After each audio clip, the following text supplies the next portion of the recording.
নমস্কার বন্ধুরা, আপনারা সবাই কেমন আছেন? আশা করি সবাই খুব ভালো আছেন। আমি সুমনা, নতুন দিশারি রান্নাঘরে সবাইকে স্বাগত। আজকে আমি আপনাদের কাছে একটা ইউনিক রেসিপি নিয়ে এসেছি, মাছের ডিমের ভাপা। এই মাছের ডিমের ভাপা কিন্তু খেতে দুর্দান্ত হয়। চলুন দেখে নেওয়া যাক ঝটপট করে কিভাবে আজকে আমি এই মাছের ডিমের ভাপা রান্না করছি। প্রথমে আমি 100 গ্রাম মতো নিয়েছি মাছের ডিম। এই মাছের ডিমের মধ্যে আমি দিয়ে নেব পেঁয়াজ কুচি। পেঁয়াজটা কিন্তু খুব সরু সরু করে কাটতে হবে। আর এই মাছের ডিমের ভাপা গরম ভাতের সাথে কিন্তু অসাধারণ লাগে। তো যাই হোক, আজকে খুব তাড়াতাড়ি বানিয়ে নেওয়া যায় আর খেতেও কিন্তু দুর্দান্ত হয়। প্রথমে পেঁয়াজগুলো মাছের ডিমের মধ্যে নিয়ে নিলাম। তারপরে আমি এখানে প্রায় 7 থেকে 8টা কাঁচা লঙ্কা কুচিয়ে রেখেছিলাম। সেই কাঁচা লঙ্কা কুচিয়ে আমি এর মধ্যে দিয়ে দেব। তারপরে আমি এর মধ্যে দিয়ে দেবো অল্প আদা বাটা। তবে এখানে একটা কথা বলে রাখি, আপনারা চাইলে আদা বাটাটা স্কিপ করতে পারেন। আমার কিন্তু আদা বাটার ফ্লেভারটা ভালো লাগে। যদি আপনারা মনে করেন যে শুধু পেঁয়াজ দিয়ে বানাবেন তাহলেও কিন্তু দুর্দান্ত হয়। আর আদা বাটা কিন্তু স্কিপ করতে পারেন, আমার ভালো লাগে, আমি সেই জন্য দিয়েছি। এরপরে পেঁয়াজগুলো দিয়ে মাছের ডিমের সাথে পেঁয়াজ, আদা বাটা আর কাঁচা লঙ্কা খুব ভালোভাবে কিন্তু মেখে নেব। তারপরে আমি এর মধ্যে দিয়ে দেব অল্প পরিমাণে লবণ আর এর মধ্যে দেব হলুদ। তারপরে আমি এর মধ্যে দিয়ে দেব সরিষার তেল।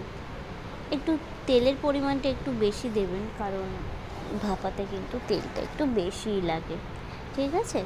এরপরে আমি সমস্ত উপকরণ হাত দিয়ে কিন্তু খুব ভালোভাবে মেখে নেব।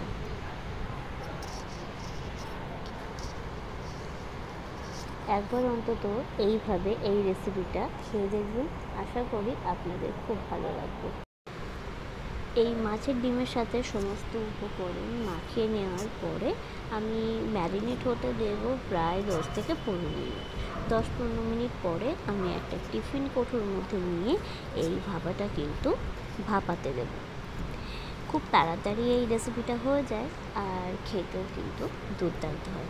চলুন এবার টিফিন কৌটোর মধ্যে এই মাছের ডিমটা ভরে রেখে দেবো 10 থেকে 15 মিনিট।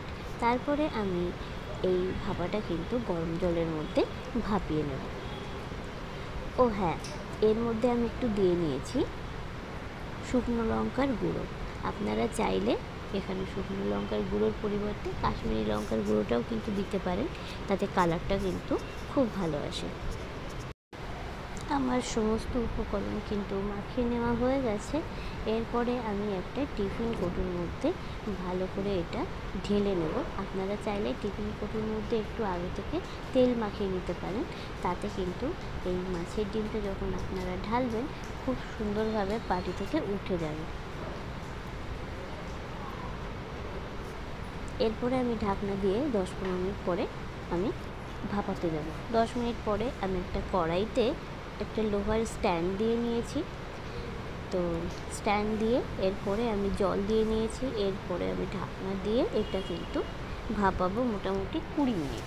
20 মিনিটের বেশি কিন্তু ভাপানোর কোনো দরকার নেই, 20 মিনিটের মধ্যে কিন্তু হয়ে যাবে।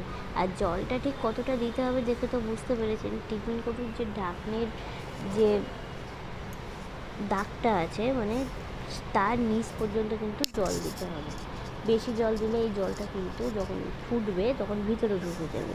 আর যেহেতু লোহার স্ট্যান্ডের উপরে বসানো হয়েছে, লোহা গরম করার ফলে কিন্তু কড়াতে একটা লালচে মরচে টাইপসের উঠেছে, সেটা নিয়ে কোনো ঘাবড়ানোর বিষয় নেই। আমার ভাপা কিন্তু একদম রেডি হয়ে গেছে। মোটামুটি ঠান্ডা হওয়ার পরে আমি 10 মিনিট পরে কিন্তু এই ভাপাটা ছুরি দিয়ে কেটে দেখাচ্ছি। আপনারা কিন্তু চাইলে এই যে মাছের ডিমের ভাপাটা পিস পিস করে কেটেছি, এটা কিন্তু গরম তেলের মধ্যে ভেজে নিতে পারেন, তাতে কিন্তু এর স্বাদটা আরও বেড়ে যায়। আর আপনারা এইভাবেও কিন্তু খেতে পারেন, বেশ ভালো লাগে।